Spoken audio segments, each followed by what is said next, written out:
Welcome to Honest History in under 5 minutes. I hope you enjoy it. Few machines have earned a place in British hearts quite like the Supermarine Spitfire. Let's take a moment to picture it. A sleek silhouette cutting across the sky, wings curved like a bird of prey, and that unmistakable growl of a Rolls-Royce Merlin engine. But the Spitfire's story doesn't start in the skies of Britain. It begins in the 1930s with a designer called R.J. Mitchell, a man who didn't care much for fame, but absolutely lived for engineering.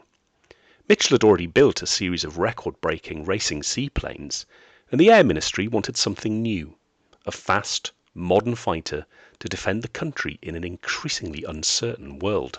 Mitchell's answer was radical for its time. Instead of the boxy biplanes of the First World War, he imagined a sleek, all-metal aircraft with those now iconical elliptical wings.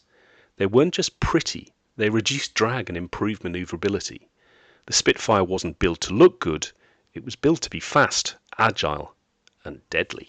The first prototype flew in 1936, and it was immediately clear that this thing was special. Pilots described it as smooth, responsive, almost alive.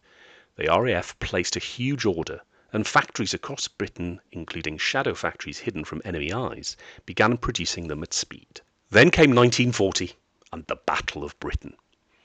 Now, the Spitfire wasn't the most common fighter in the battle. That honour goes to the Hawker Hurricane. But it was the Spitfire that became the symbol. It was the aircraft that could take on the German Messerschmitt Bf 109 on equal terms. Its speed, its climb rate, and its tight turning circle made it a favourite with pilots, and its presence in the skies helped to turn the tide. But the Spitfire didn't stop evolving. As the war went on, it gained more powerful engines, stronger armament, and new roles. It became a photo reconnaissance aircraft, a high-altitude interceptor, and even a ground attack machine.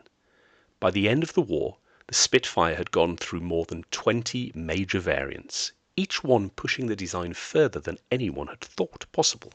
And yet, despite all the engineering brilliance, the Spitfire's legacy isn't just technical, it's emotional. It represents resilience, ingenuity, and the idea that even in the darkest moments, something extraordinary can rise to meet the challenge. Today, sadly, only a few dozen Spitfires remain airworthy. When one takes off, people still stop and look up. There's something about that sound, that deep, throaty Merlin engine that reaches straight into the chest. It's history that you can hear. The Spitfire wasn't just a machine. It was a symbol of hope, of defiance, and of a nation refusing to give in. And even now, nearly a century after its first flight, it still captures the imagination like almost nothing else. Because some legends don't fade, they fly. If you enjoyed this little dive into history, do me a favour, hit that like button and subscribe. Hey, why don't you even leave a comment below? Thanks for watching Honest History in under 5 minutes. I hope you enjoyed it.